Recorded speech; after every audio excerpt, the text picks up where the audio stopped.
तो अपन 90 क्वेश्चन देख चुके थे 3 क्लासों में, जो है रीड जो कलाम की जो टेस्ट सीरीज चल रही है प्री के लिए उसकी, ठीक है। अब जो है हम देखेंगे 91 नंबर क्वेश्चन से, 91 नंबर क्वेश्चन से लेकर जो है 150 नंबर का क्वेश्चन है ना, वो सब्जेक्ट वाले हैं। 90 तक साइकोलॉजी के थे जो लेवल 1 और लेवल 2 में एक जैसी आती है।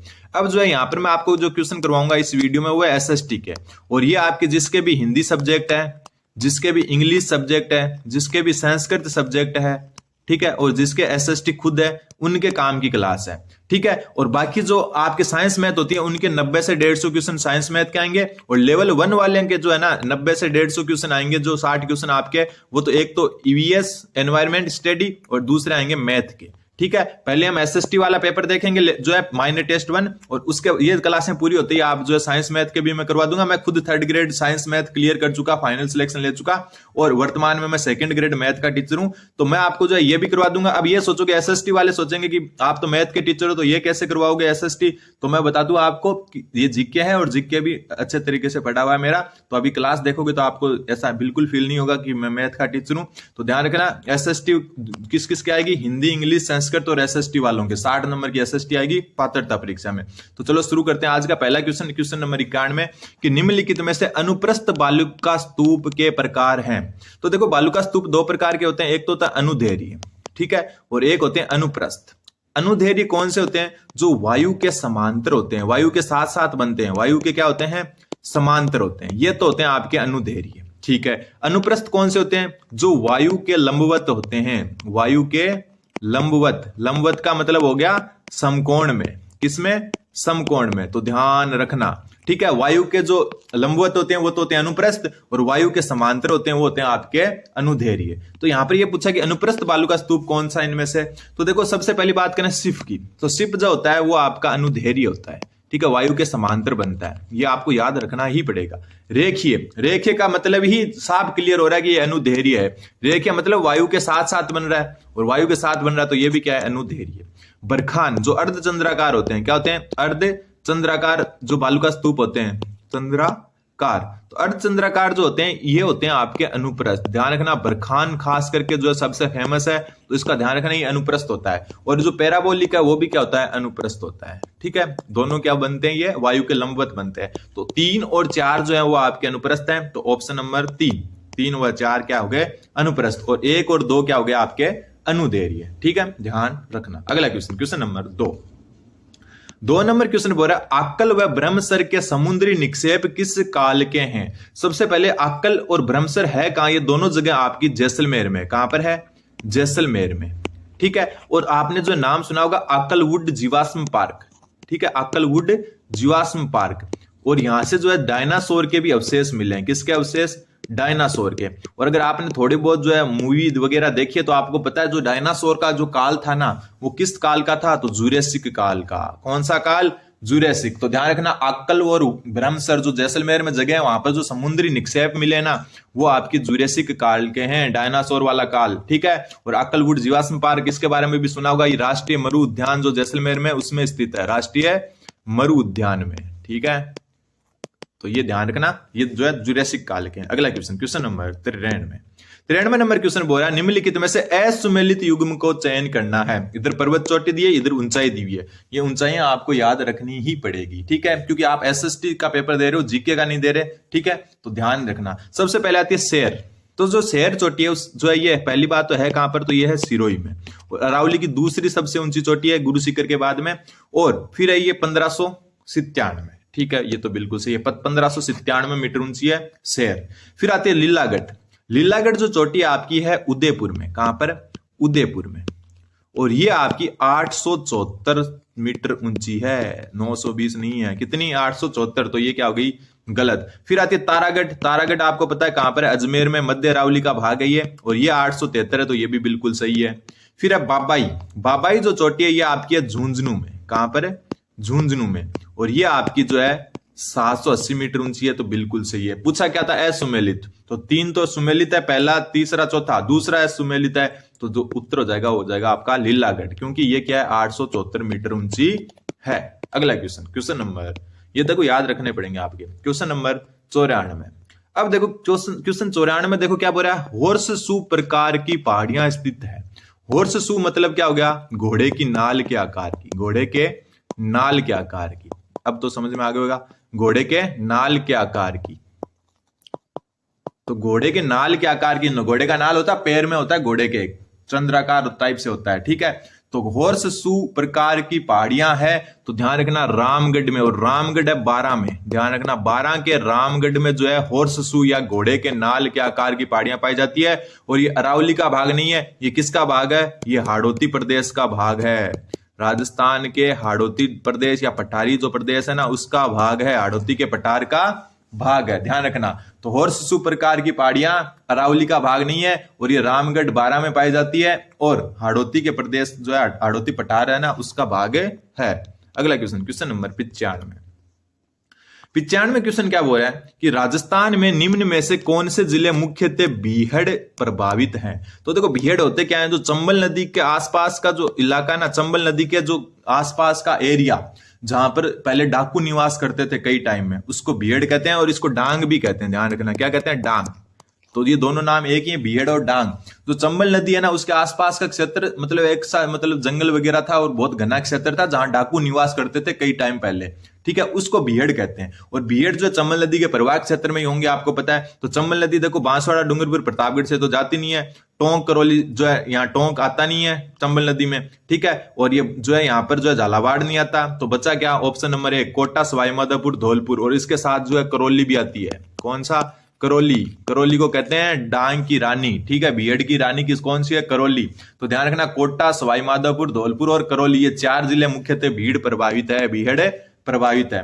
एक बीड़ भी होता है, एक तो बीहड़ हो गया जो चंबल नदी का जो है किनारे वाला जो क्षेत्र है, जो कहां पर है, कोटा, सवाईमाधोपुर, धौलपुर, करौली में। एक होता है बीड़। बीड़ जो है शेखावाटी का नाम है, किसका, शेखावाटी में जो प्रचलित नाम है ये शेखावाटी में, ठीक है, चूरू, सीकर, झुंझुनू में। और बीड़ कहते हैं एक जो है ना, एक चारागाह भूमि होती है ना, बीड़ गांव के बाहर एक जो है चारागाह भूमि होती है गोवंश के लिए, जो है आपके जानवरों पशुओं के लिए जो है चारागाह भूमि होती है, उसको बीड़ कहते हैं, किसमें, शेखावाटी क्षेत्र में, ठीक है।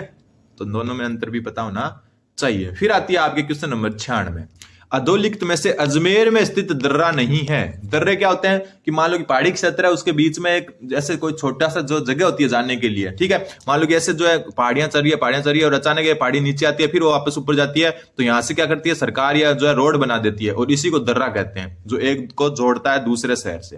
तो ध्यान रखना बरदरा है जो आपका, वो आपका अजमेर में है, और अजमेर को कहां से जोड़ता है, पाली से। अजमेर को पाली से जोड़ता है, अजमेर जिले को जोड़ता है पाली जिले से, ठीक है।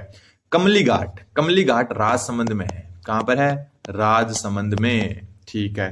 कचबाड़ी भी कहां पर है, अजमेर में, ठीक है। सूरा घाट आपका ये अजमेर को राजसमंद से जोड़ता है, अजमेर को किससे जोड़ता है, राजसमंद से। तो अब आपको पता चल गया होगा कौन सा नहीं है अजमेर में, तो ऑप्शन नंबर 2 नहीं है, कमली घाट नहीं है, कामली घाट या कमली घाट भी कहते हैं इसको, ठीक है। बर भी अजमेर में है, कचबाली भी अजमेर में, सूरा घाट भी अजमेर में। बर अजमेर को पाली से जोड़ता है, सूरा घाट अजमेर को राजसमंद से जोड़ता है, और कामली घाट राजसमंद में है, ठीक है। कामली घाट और एक गोरम घाट भी, कौन सा, गोरम घाट भी यहाँ पर है। गोरम घाट तो आपने नाम बहुत सुना होगा, वो ट्रेन चलती है ना एक खतरनाक वाली, कई बार रील देखी होगी आपने, वो है गोरम घाट में, ठीक है। अगला क्वेश्चन नंबर 97 नंबर क्वेश्चन बोल रहा है आपका कि निम्नलिखित में से असुमेलित युग्म का चयन करना है। तो मैं आपको बता चुका, देखो ये एसएसटी चल रही है, और ये मैं सोच रहा हूं ये एसएसटी वालों की आएगी, हिंदी, इंग्लिश, संस्कृत, ठीक है, और एसएसटी चारों सब्जेक्ट, और उर्दू वगैरह भी आपके, उनके भी एसएसटी ही आने वाली है। हालांकि भाषा वालों को साइंस में चुनने की आजादी होती है, लेकिन जो है 99% स्टूडेंट्स जो है एसएसटी ही चुनते हैं। तो ध्यान रखना ये उनके भी काम आएगी पात्रता परीक्षा में। तो सबसे पहले आप बात करते हैं लसाड़िया का पठार। तो लसाड़िया का पठार आपका उदयपुर में है, तो बिल्कुल सही बात है। फिर अब भोराट का पठार, तो भोराट का है गोगुंदा से कुमलगढ़ तक, ठीक है। फिर ऊपरमाल का है भैंसरोडगढ़ से बिजोलिया तक। देखो ये दोनों में कंफ्यूज मैं खुद होता हूं, लेकिन ध्यान रखना भोराट का पठार तो है गोगुंदा से कुमलगढ़, और ऊपरमाल का है भैंसरोडगढ़ से बिजोलिया तक, ठीक है।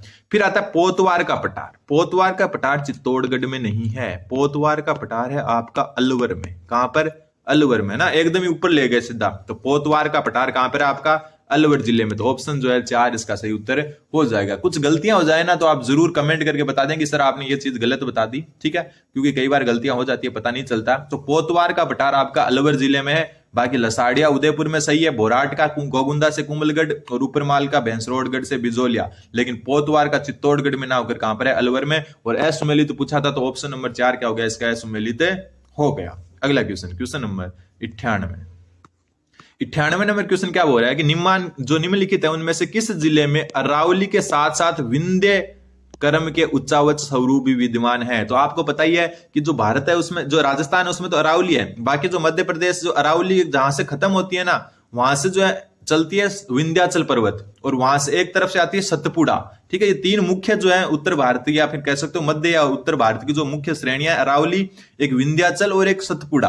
तो ध्यान रखना, जो अरावली और विंध्याचल जहां मिलती है ना, राजस्थान में भी कुछ इसके विंध्याचल के जो है ना उच्चावच पाए जाते हैं, तो वो कहां पाए जाते हैं, तो ध्यान रखना ऑप्शन नंबर 3 चित्तौड़गढ़ में। मोस्ट इंपोर्टेंट क्वेश्चन बनता है आज तक का जो है, ध्यान रखना। ऐसे क्वेश्चन पूछ लेते हैं, आप अरावली पढ़ते हो, लेकिन जो विंध्याचल है ना उसके भी कुछ स्वरूप पाए जाते हैं, कुछ उच्चावच पाए जाते हैं। अरावली के अलावा विंध्याचल पर्वत के भी जो है कुछ ना कुछ उच्चावच राजस्थान में पाए जाते हैं, और वो पाए जाते हैं आपके चित्तौड़गढ़ जिले में। ध्यान रखना, अच्छा क्वेश्चन है, और ये क्वेश्चन आने के चांस भी बनते हैं किसी ना किसी एग्जाम में जरूर। बहुत अच्छा क्वेश्चन है ये। क्वेश्चन नंबर 99 क्वेश्चन बोल रहा है, राजस्थान में कुल वार्षिक वर्षा का कितना प्रतिशत भाग दक्षिण पश्चिमी मानसून से प्राप्त होता है।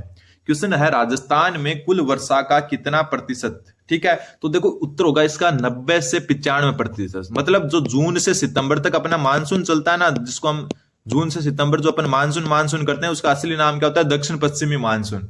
उससे 90 से 95% जो है बारिश हो जाती है। मतलब राजस्थान की कुल वार्षिक बारिश का जून से सितंबर में ही 90 से 95% हो जाता है। बाकी जो है 5 से 10% बारिश जो है पूरे साल भर में अन्य जो है महीनों में होती है। जून से सितंबर तक जो है दक्षिण पश्चिमी मानसून से 90 से 95% जो है बारिश हो जाती है। अगला क्वेश्चन है, राजस्थान में वर्षा होती है।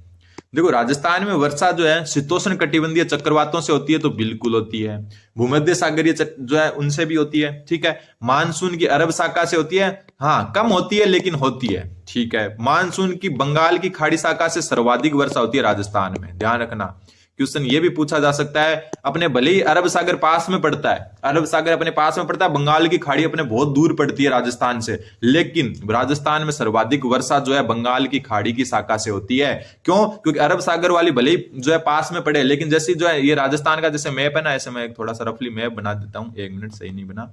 राजस्थान का एक मैप बनाते हैं अपन, थोड़ा सा रफली बनाएंगे लेकिन बनाएंगे। ठीक है, ये राजस्थान का मैप है। अरब देखो जो है ना, यहाँ पर अरावली है, क्या ये अरावली, यहां से जो है अरब जो है बंगाल की खाड़ी वाली जो है शाखा से जो है मानसून आता है और अरावली से टकराकर यहाँ बारिश करता है फुल। लेकिन जो अरब सागर वाला है ना, वो इस साइड से आता है, इस साइड से, और इस साइड से आता है तो अरावली के समांतर चला जाता है, अरावली से टकराता नहीं है, अरावली के बराबर निकल जाता है, तो बारिश कम होती है। तो ध्यान रखना, अरब सागर शाखा से बारिश होती है लेकिन कम, और बंगाल की खाड़ी से सर्वाधिक होती है। और लौटते हुए मानसून से राजस्थान में किसी भी प्रकार की बारिश नहीं होती है। दक्षिण भारत में जो है लौटते हुए मानसून से ज्यादा बारिश होती है। तो पहला, दूसरा, तीसरा से बारिश होती है, चौथे से बारिश नहीं होती है। ठीक है, तो चौथे से बारिश नहीं होती है, तो चौथा जो पहला, दूसरा, तीसरा, ये रहा ऑप्शन नंबर 4। अगला क्वेश्चन नंबर 101 देखो क्या बोल रहा है कि राजस्थान में धूल भरी आंधियां चलने के लिए आवश्यक दशा कौन सी है। राजस्थान में धूल भरी जो आंधियां चलती है उसके लिए आवश्यक दशा कौन सी है। सबसे पहला तो उच्च वार्षिक तापांतर, दूसरा शीत ऋतु में उच्च दाब, तीसरा संवहनीय क्रियाएं, चौथा तिब्बत के पठार पर निम्न वायुदाब दशाएं।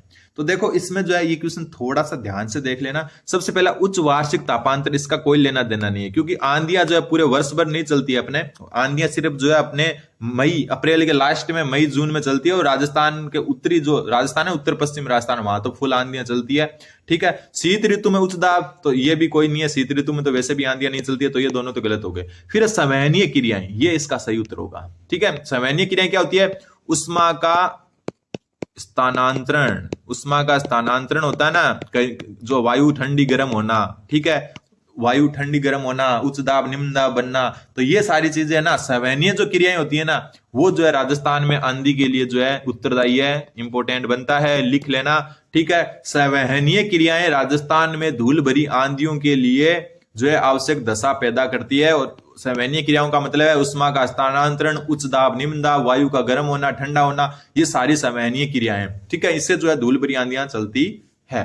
तो ऑप्शन 3 इसका सही उत्तर हो जाएगा। फिर है क्वेश्चन नंबर 102, थोड़ा छोटा कर लेते हैं क्योंकि क्वेश्चन ही जो है बड़ा है।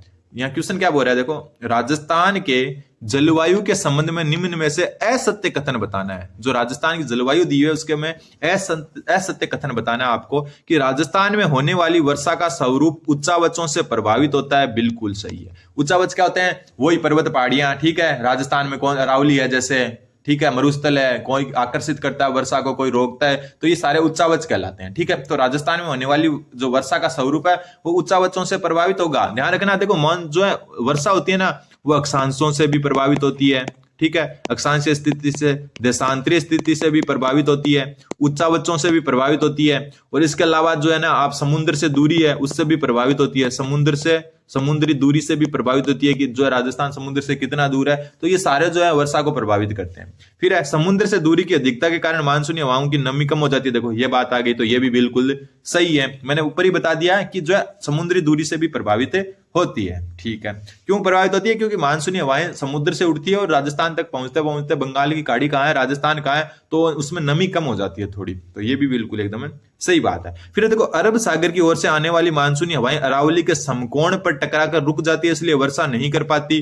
तो अभी ऊपर ही बात करके आए कि जो है ना, राजस्थान का जैसे मैप बनाया था मैंने कि जो यहां से जो है आपकी अरावली और इधर से ही जो क्या आती है आपके अरब सागरीय जो है मानसूनी हवाएं आती है, और वो अरावली के समांतर जाती है और टकराती नहीं है, जिसकी वजह से बारिश कम होती है। जो अरब सागर वाली जो मतलब अरब सागरीय जो मानसूनी हवाएं उनसे राजस्थान में बारिश कम, कारण क्या है कि वो अरावली के समांतर जाती है, तो समकोण नहीं जाती, टकराती भी नहीं है। तो ये क्या हो गया? गलत हो गया। और राजस्थान की जलवायु महाद्वीपीयता से प्रभावित होती है, तो बिल्कुल ये भी एक कारक है, महाद्वीपीयता, ठीक है। तो ये भी सही हो गया। तो ध्यान रखना, अरब सागर से आने वाली मानसूनी हवाएं अरावली के समांतर होती है और टकराती नहीं है, जिसके कारण वर्षा नहीं कर पाती, ठीक है। तो इसका जो है ऑप्शन नंबर 3 हो गया, क्योंकि अपने को सत्य बताना था। समकोण तो कौन सी आती है? बंगाल की खाड़ी वाली, वो समकोण आती है और सीधी अरावली से टकराती है और बहुत सारी बारिश कर देती है। अगला क्वेश्चन, क्वेश्चन नंबर 103।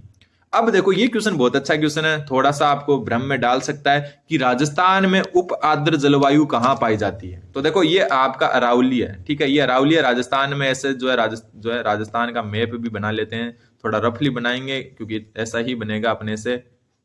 एक मिनट, थोड़ा सा धीरे धीरे बनाते हैं ताकि थोड़ा सा अच्छा बने। ये राजस्थान का मैप मान लेते हैं, ठीक है, भारत के जैसा सा बन गया। अब जो है यहां से यहां तक अरावली है, ठीक है। अरावली के जो इस साइड जो है ना पश्चिम मरुस्थल है, यहां तो दो प्रकार की जलवायु पाई जाती है, एक तो शुष्क और एक अर्ध शुष्क। कौन सी? शुष्क और अर्ध शुष्क। शुष्क तो कहां पाई जाती है? जो है यहाँ दूर वाले जगह पर, जो ये क्या जैसलमेर, बाड़मेर, बीकानेर का कुछ क्षेत्र है। और अर्ध शुष्क कहां पाई जाती है? जो एकदम अरावली के पास लगे हुए जिले हैं, जैसे चूरू, सीकर, झुंझुनू, नागौर, पाली, ठीक है, यहाँ अर्ध शुष्क पाई जाती है। और अरावली का जो पूर्वी भाग है, मैदानी भाग, उसके जस्ट जो अरावली टच होती है ना, वहां तो पाई जाती है उपाद्र। तो उपाद्र कहां कहां पाई जाएगी? जैसे अजमेर है, जयपुर है, अलवर है, यहां पर उपाद्र पाई जाती है। और इसके जो बाद में जो इधर चलते हैं सवाई माधोपुर, कोटा तरफ या नीचे की तरफ बांसवाड़ा, प्रतापगढ़, यहां पाई जाती है आर्द्र जलवायु, ठीक है। तो ये ध्यान रखना। तो यहां पर उपाद्र पूछा, तो उपाद्र वहां पाई जाएगी जो एकदम जो है अरावली के समीप स्थित होगा। और अरावली के समीप आपको पता है कौन सा स्थित है? जयपुर। जयपुर अरावली के जस्ट पास में यहाँ उपाद्र पाई जाती है। अच्छा क्वेश्चन है, कंफ्यूज करने वाला क्वेश्चन है। आप सोचोगे जो है जयपुर में तो कौन सी उपाद्र पाई जाएगी? यह जो है ना बांसवाड़ा, कोटा, यहाँ आर्द्र जलवायु पाई जाती है। कौन सी? आर्द्र, ठीक है। भीलवाड़ा जो है यहाँ पर उपाद्र पाई जाती है, लेकिन शुष्क के साथ। शुष्क, अर्ध शुष्क उपाद्र पाई जाती है, अर्ध शुष्क उपाद्र पाई जाती है, ध्यान रखना, ठीक है। अर्ध शुष्क ज्यादा पाई जाती है भीलवाड़ा में, लेकिन जयपुर में जो है उपाद्र पाई जाती है। तो ये क्वेश्चन एक यूनिक क्वेश्चन बनता है, जयपुर इसका सही उत्तर होगा, ठीक है। अगला क्वेश्चन, आर्द्र और उपाद्र में थोड़ा सा अंतर आप जरूर समझें। फिर राजस्थान में सर्वाधिक वर्षा परिवर्तिता पाई जाती है। तो राजस्थान में सर्वाधिक वर्षा परिवर्तिता जो है आपको ध्यान रखना है, वहां पाई जाएगी जहां पर बारिश सबसे कम होगी, और बारिश सबसे कम होती है जैसलमेर में, ठीक है।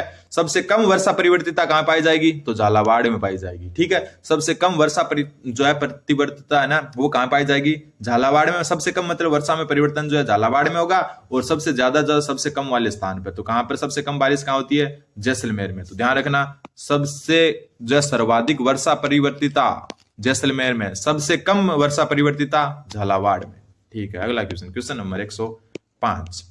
क्वेश्चन 105 क्या बोल रहा है क्वेश्चन 105 बोल रहा है कि निम्न में कौन सा क्षेत्र राजस्थान में स्टेपी जलवायु के अंतर्गत आता है। स्टेपी जलवायु एक प्रकार से अर्ध शुष्क जलवायु होती है, अर्ध शुष्क जलवायु। और अभी ऊपर बात कर चुके हैं जो मरुस्थल की तरफ जो अरावली के लगे हुए जिले हैं ना, अरावली के साथ साथ जो लगे हुए जिले, वहां अर्ध शुष्क जलवायु या स्टेपी जलवायु पाई जाती है। तो वो जिले देखो, डूंगरपुर बांसवाड़ा तो हो नहीं सकते, ठीक है, अलवर जयपुर हो नहीं सकते, यहाँ पर अपन बात कर चुके उपाद्र पाई जाती है, ठीक है। फिर जो है आपके जो ये ऑप्शन नंबर 1 तो बचता है 3 और 1 बचता है 4, ठीक है। और 4 में अपन बात कर चुके हैं जो जैसलमेर और बाड़मेर है, यहाँ शुष्क जलवायु पाई जाती है, तो ये वैसे गलत हो गया। तो बच्चा क्या ऑप्शन नंबर 3, जालोर, पाली, जोधपुर, नागौर और सीकर, ऑप्शन नंबर 3, क्योंकि ये जो है अरावली के एकदम पास पास स्थित है और यहाँ पर अर्ध शुष्क पाई जाती है, शुष्क नहीं पाई जाती, ठीक है। तो यहाँ पर देखो ये ऊपर वाले 3 है, यहाँ तो आर्द्र पाई जाती है, ठीक है, आर्द्र पाई जाती है। और यहाँ पर जो है गंगानगर, हनुमानगढ़ जो है यहाँ पर शुष्क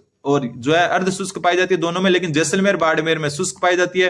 इधर झुंझुनू, सीकर, चूरू में तो अर्ध शुष्क है, लेकिन अलवर जो जयपुर है वहां पर उपाद्र है। तो यहाँ पूछा क्या, स्टेपिज जलवायु जो क्या होती है, अर्ध शुष्क जलवायु होती है। और अर्ध शुष्क आपकी जालोर, पाली, जोधपुर, नागौर, सीकर, यानी कि जो अरावली के जस्ट पास पास वाले हैं, ठीक है। तो 3 नंबर ऑप्शन इसका सही उत्तर हो जाएगा। अगला क्वेश्चन, क्वेश्चन नंबर 106 बोल रहा है कोपेन के वर्गीकरण के अनुसार राजस्थान निम्नलिखित में से किस जिले में AW प्रकार की जलवायु नहीं पाई जाती।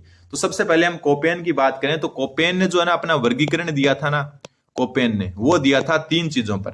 एक तो वनस्पति पर, एक बार वनस्पति पर देने वाला तो एकमात्र है, वनस्पति, वर्षा और तापमान। तो ये ध्यान रखना आप कि जो कोपेन का वर्गीकरण किन किन पर आधारित है, उन्होंने आधार क्या माना वर्गीकरण का, जलवायु वर्गीकरण का, तो वनस्पति, वर्षा और तापमान। वनस्पति को आधार मानने वाला कौन है, तो कोपेन है, ध्यान रखना। तो वनस्पति, वर्षा और तापमान को आधार माना। और AW प्रकार की जो जलवायु है वो आर्द्र प्रकार की जलवायु होती है, जो आपके जो है ना AW कहां कहां पाई जाती है, हाड़ौती और जो आपका दक्षिण राजस्थान है, हाड़ौती और दक्षिण राजस्थान में। तो देखो झालावाड़ हाड़ौती का भाग है, तो ये बिल्कुल सही हो गया, ठीक है। अपने को ये बताना AW प्रकार की जलवायु कहां नहीं पाई जाती, ठीक है। फिर है बांसवाड़ा, ये दक्षिण का भाग है, तो बिल्कुल। चित्तौड़गढ़, तो इसमें ज्यादातर में AW ही पाई जाती क्योंकि ये दक्षिण में ही आता है, तो ये भी सही है। अब आता है सिरोही।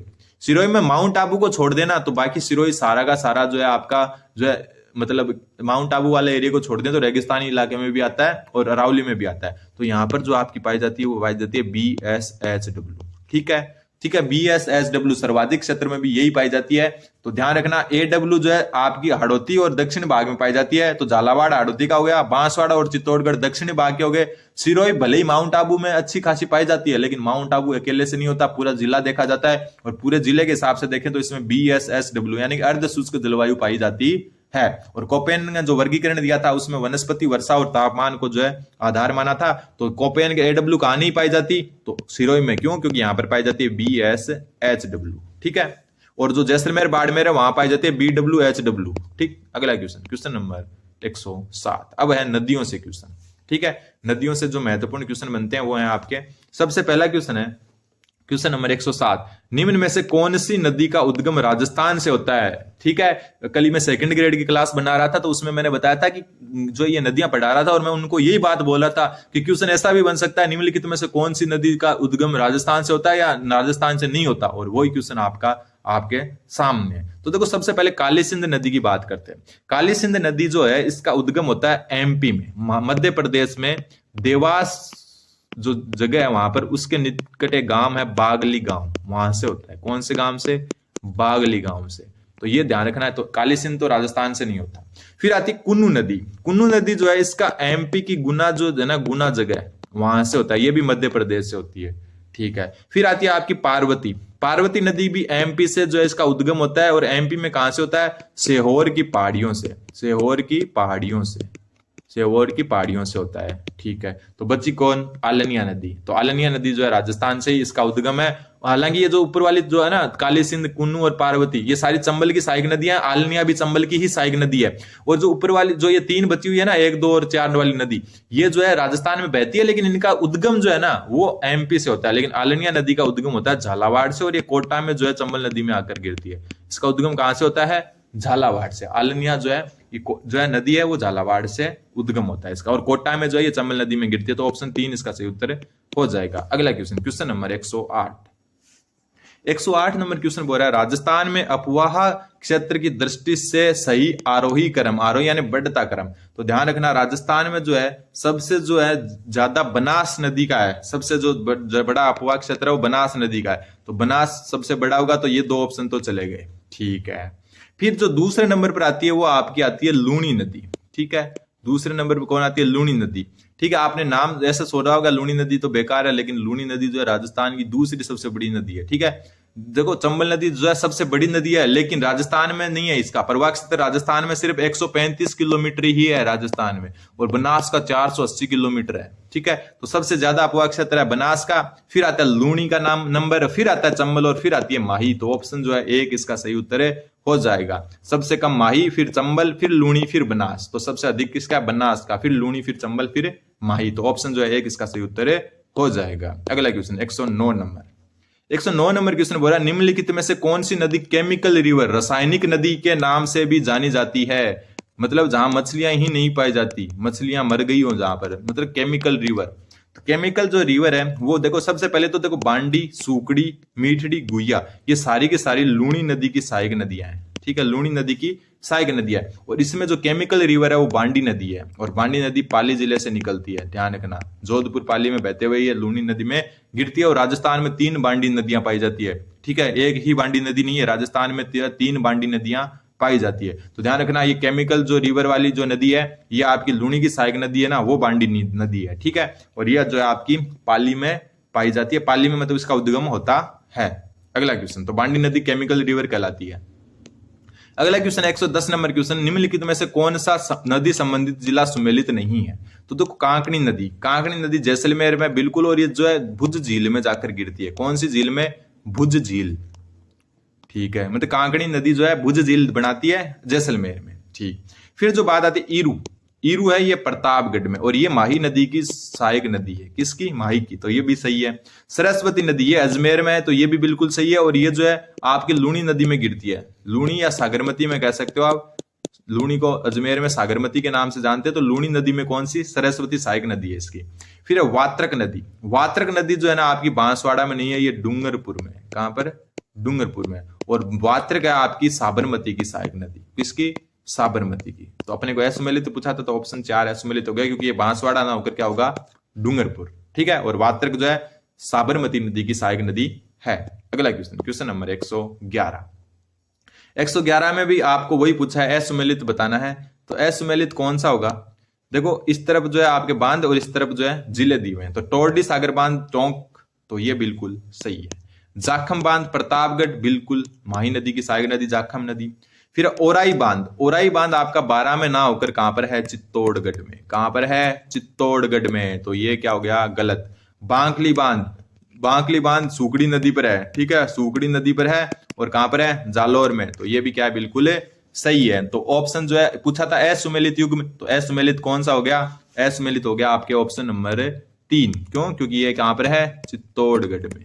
ठीक, एकदम डिटेल से बता रहा हूं, इस बात पर चैनल को सब्सक्राइब कर दें। और साइंस मैथ की भी जल्द ही जो है आपको जो है क्लासेस मिलने वाली है, जो है पहला टेस्ट हुआ है उसकी। अब देखो इस तरफ नदी दी हुई है, इस तरफ सहायक नदी है। लेवल 1 की भी लाएंगे सब्जेक्ट की, टेंशन ना ले। जो है कौन सा असुमेलित है वही पूछा है। तो देखो बनास की मोरेल है, बिल्कुल सही है। एक होती है मोरेन नदी, एक मोरेन भी है राजस्थान में। एक तो मोरेल हो गई, एक मोरेन, और ये है माही नदी की सहायक नदी। ठीक है, मोरेन तो है माही की, और मोरेल है बनास की। तो ये तो सही हो गया। फिर लूनी, लूनी की खारी नदी है, तो लूनी की जो है खारी नदी है, तो बिल्कुल सही बात है। ठीक है, फिर चंबल, चंबल की पार्वती है, तो बिल्कुल सही है। माही, माही की सागी नहीं है। सागी किसकी है? सागी जो आपकी है लूनी नदी की। ठीक है, इसको सगाई नदी भी कहते हैं। ध्यान रखना, सागी को क्या कहते हैं? सगाई नदी भी कहते हैं। दोनों एक ही नाम है। तो लूनी की सहायक है, तो ये गलत हो गया। तो अपने को क्या है? सुमेलित तो पूछा था, तो ऑप्शन 4 इसका सही उत्तर हो जाएगा, क्योंकि माही की जो है सागी नहीं है, सागी लूनी की है। और अपन बात कर चुके हैं मोरेन माही की है, और मोरेल किसकी है? बनास की। नाम एक जैसे हैं, लेकिन ध्यान रखना। तो ऑप्शन 4 इसका सही उत्तर हो जाएगा। अगला क्वेश्चन, अगला क्वेश्चन है निम्नलिखित में से चंबल नदी के बाएं किनारे की सहायक नदी नहीं है। तो देखो अब आपको ध्यान ये भी रखना होगा कि कौन सी जो है बनास की बाएं दाएं से, लूनी की बाएं दाएं से, माही की बाएं दाएं से, और जो है चंबल की बाएं दाएं से सहायक नदियां। तो देखो ये सारी जो है नीचे ऑप्शन दिए हैं सारी की सारी चंबल की सहायक नदी है, लेकिन जो आपकी परवन नदी है ना, ये आपकी दाएं किनारे से है। कहां से? दाएं किनारे से। इसके अलावा जो मुख्य मुख्य नदियां जैसे कुन्नू, काली सिंध, ठीक है, और पार्वती, ये तीन नाम और ध्यान रखना आप, ये जो फेमस नाम है, ठीक है। कौन कौन सी? कुन्नू, काली सिंध और पार्वती, ये भी दाएं किनारे से। और बच गई कौन? बनास, कुराल और ब्राह्मणी, ये आपकी किससे हो गई? बाएं किनारे से, ठीक है। तो दाएं से कौन कौन सी है? परवन, कुन्नू, काली सिंध, पार्वती, और बाएं से बनास, ब्राह्मणी और कुराल। तो ध्यान रखना, ठीक है। तो परवन नदी जो है बाएं किनारे से नहीं है, तो ऑप्शन 4 इसका सही उत्तर हो जाएगा। अगला क्वेश्चन है, एक तरफ जो है आपको उद्गम स्थल दिया हुआ है और एक तरफ नदियां सुमेलित करना है। तो कमनौर की पहाड़ियां राजसमंद में, और यहां से नदी निकलती है वो बनास, कहां से? राजसमंद में, ठीक है, अच्छी बात है। तो पहले का क्या हो गया? तीसरा। दूसरा, बैराट की पहाड़ियां जयपुर में, और यहां से बाणगंगा निकलती है, बै से बैराट, बै से बाणगंगा, यह है आपका जयपुर में, ठीक है। तो क्या हो गया? तीसरा, फिर हो गया चौथा, ठीक है। सबसे पहले था तीसरा, फिर चौथा। फिर खंडेला की पहाड़ियां सिक्कर में, और यहां से निकलती है कांतली नदी, सिक्कर वाली, ठीक है। तो ये भी क्या हो गया आपका? फिर हो गया पहला। फिर सेवर की पहाड़ियां जयपुर सिक्कर के जो है बॉर्डर पर है, और यहां से साबी नदी निकलती है। और ध्यान रखना, राजस्थान से हरियाणा में बहने वाली एकमात्र नदी, इंपोर्टेंट, राजस्थान से हरियाणा में बहने वाली एकमात्र नदी कौन सी? साबी, ठीक है। तो सेवर की पहाड़ियों से निकलती है, जो जयपुर और सीकर के जो है बॉर्डर पर है। तो साबी नदी जो है राजस्थान से हरियाणा में जाने वाली एकमात्र नदी है, ठीक है। तो ऑप्शन सुमेलित हो गया आपके 3, 4, 1, 2। खमनौर से निकलती है बनास, बैराट से बाणगंगा, खंडेला से कांतली और सेवर से साबी। तो 3, 4, 1, 2, 3, 4, 1, 2, ऑप्शन नंबर 2, ठीक है। अगला क्वेश्चन नंबर 115। क्वेश्चन 115 हो रहा है, थोड़ा सा बड़ा कर लेते हैं, कि किस झील के मध्य जल महल स्थित है? तो देखो, जल महल आपका मानसागर झील के जो है अंदर स्थित है, और ये आपको पता है जयपुर में है, ठीक है। ये कहां पर है? जयपुर में। और इसके साथ साथ आपको ये भी ध्यान रखना है, ताल कटोरा झील भी कहां पर है? जयपुर में, ठीक है। रामगढ़ भी जयपुर में। माउठा कहां पर है? आमेर में, ये भी जयपुर में ही होगी, आमेर में। अगर आपने आमेर का किला देखा होगा, उसकी तलहटी में जो झील है ना नीचे, उसको माउठा, वही तो है माउठा झील। तो माउठा झील आमेर में है, ठीक है। तो यहां पर जो है जल महल आपके मानसागर झील में है, ताल कटोरा झील भी जयपुर में है। अगला क्वेश्चन नंबर 116। निम्नलिखित में से लवणीय झील नहीं है? तो देखो, डीडवाना झील लवणीय है, बिल्कुल। कोलायत झील लवणीय नहीं है, ठीक है, कोलायत लवणीय नहीं है, और ये बीकानेर जिले में है। कौन से जिले में? बीकानेर में। ये जो है मीठे पानी की झील है। काछोर, ये भी लवणीय झील है, और ये आपकी जो है सिक्कर में। और कावोद भी लवणीय है, और ये आपकी है जैसलमेर में, ठीक है। कहां पर है? जैसलमेर में। तो यहां पर पूछा लवणीय नहीं है, मतलब खारे पानी की नहीं है, तो कोलायत इसका सही उत्तर हो जाएगा। कोलायत बीकानेर वाली जो है खारे पानी की नहीं है। बाकी ध्यान रखना, एक काछोर झील जो है इंपोर्टेंट बनती है, नया नाम हो सकता है बहुत सारे स्टूडेंट के लिए, ये सिक्कर जिले में, ठीक है। अगला क्वेश्चन नंबर 117। 117 क्वेश्चन क्या बोल रहे हैं? वही देखो, वापस आ गया कि इधर झील दी हुई है, इधर अवस्थिति, यानी कहां पर कौन सी झील जो है अवस्थित है? तो मोती झील है आपकी भरतपुर में। तो चौथा इसका हो जाएगा, पहले का चौथा। भुज, अभी ऊपर बात करके आए, काकने नदी बनाती है भुज झील। कहां पर थी काकने नदी? जैसलमेर में। देखो, हर क्वेश्चन कवर हो रहा है ना। आनंद सागर झील, ये हनुमानगढ़ में, तो 1। और तलवाड़ा आपको पता है कहां पर है? बांसवाड़ा में, 2। तो 4, 3, 1, 2। मोती झील भरतपुर, भुज झील जैसलमेर, आनंद सागर हनुमानगढ़, और तलवाड़ा झील कहां पर है? आपकी बांसवाड़ा। तो 4, 3, 1, 2, 4, 3, 1, 2, 4, 3, 1, 2 कहां पर है? सॉरी, 4, 3, 2, 1 है, 4, 3, 2, 1 अपन ने गलत लिख लिया क्या? 4, 3, 2, 1, ए का मोती झील। 1 मिनट में आपको थोड़ा सा क्लियर कर लेते हैं ऑप्शन को, थोड़ी गलती हो गई थी अपन ने, ठीक है। तलवाड़ा है वो आपकी क्या है? हनुमानगढ़ में, ठीक है। ये थोड़ा सा अपन ने, इसके लिए सॉरी। आनंद सागर झील है, ये आपकी बांसवाड़ा में, ठीक है। मोती झील तो अपन ने सही बताया भरतपुर में है, और भुज झील आपकी कहां पर है? भुज झील आपकी काकने नदी से बनती है, जैसलमेर में, ठीक है। तो ये हो गया, देखो, मोती झील भरतपुर यानी 4, भुज झील जैसलमेर यानी 3, आनंद सागर जो है ना आपकी, वो आपकी है बांसवाड़ा में, ये इंपॉर्टेंट बनती है। और तलवाड़ा जो है आपकी क्या हो गई? हनुमानगढ़ में। थोड़ा सा नाम जो है कंफ्यूज हो गया, तलवाड़ा और जो है कहां पर? आपकी हनुमानगढ़ में। तो 4, 3, 2, 1 यानी ऑप्शन नंबर जो है क्या हो जाएगा? इसका 2 सही हो जाएगा, ठीक है। वैसे तो को मोती झील से ही पता चल रहा था, क्योंकि चौथा जो है 1 में ही था, ठीक है। मोती झील से ही पता चल रहा था कि उत्तर क्या होगा। अब जो है इसका क्वेश्चन है, अगला क्वेश्चन 118 नंबर क्वेश्चन, की राष्ट्रीय झील संरक्षण योजना के अंतर्गत निम्नलिखित में से राजस्थान की कौन सी झील शामिल नहीं है? तो जो राष्ट्रीय झील संरक्षण योजना है, उसमें अजमेर जिले की 2 झील है। कौन कौन सी? अजमेर की 2 झील है, एक तो अन्ना सागर, और दूसरी पुष्कर, ठीक है। ये फिर आती है उदयपुर। उदयपुर की भी दो झीलें हैं इसमें। उदयपुर की दो झीलें, एक तो फतेह सागर और एक है आपकी पिछोला। कौन सी? पिछोला। और इसके अलावा जो है जयपुर की जो है आपकी मान सागर है। कौन सी? मान सागर, जो जल महल वाली है, ठीक है। तो ये झीलें जो है आपकी राष्ट्रीय झील संरक्षण योजना में, तो ऑप्शन देखो फतेह सागर है, आना सागर है, पिछोला है, जयसमंद नहीं है। तो ऑप्शन जो है आ जाएगा उत्तर जो है 2, जयसमंद जो है इसमें शामिल नहीं है। अगला क्वेश्चन, क्वेश्चन नंबर 119। 119 वाला, जल संरक्षण की कौन सी विधि का मतलब जल का उपयोग अनुष्ठान में पवित्र कार्य हेतु किया जाता है। मतलब जल संरक्षण की बहुत सारी विधियां हैं, पुरातन समय में जल संरक्षित करते थे, एकत्रित करते थे। उसमें ऐसा कौन सी विधि है जिसमें जो जल जो संरक्षित होता था उसका प्रयोग अनुष्ठान में पवित्र कार्य हेतु किया जाता था? तो ध्यान रखना, झालराव। ये बावड़ी टाइप ही होता है, ठीक है, बावड़ी टाइप होता है, आयताकार होता है। ये क्या होता है? आयताकार। तो ये जो है थोड़ा सा ध्यान रखना, झालरा में जो जल होता था ना, उसका जो है उपयोग अनुष्ठान में पवित्र कार्य हेतु किया जाता था। और आज का लास्ट क्वेश्चन, फिर बाकी क्वेश्चन अगली क्लास में देखेंगे। क्वेश्चन नंबर 120 कि निम्नलिखित में से असुमेलित युग्म है। सबसे पहले तापी बावड़ी। तो तापी बावड़ी जो है आपकी कहां पर है? जोधपुर में। तो बिल्कुल सही है। फिर भांडारेज बावड़ी, तो ये बीकानेर में नहीं होकर कहां पर है आपकी? ये है दौसा में। कहां पर है? दौसा में। और असुमेलित बताना था तो ऑप्शन नंबर 2 हो गया। रानी जी की बावड़ी बूंदी में है, चांद बावड़ी आपकी आवानेरी दौसा में। तो उत्तर हो गया आपका ऑप्शन नंबर 2। तो ये एसएसटी जो इंग्लिश, हिंदी, संस्कृत एसएसटी वाले स्टूडेंट है उनके लिए क्लास थी। चैनल को सब्सक्राइब कर सकते हो। साइंस, मैथ और लेवल 1 की भी क्लासें आएंगी, चिंता ना करें। धन्यवाद, बने रहें।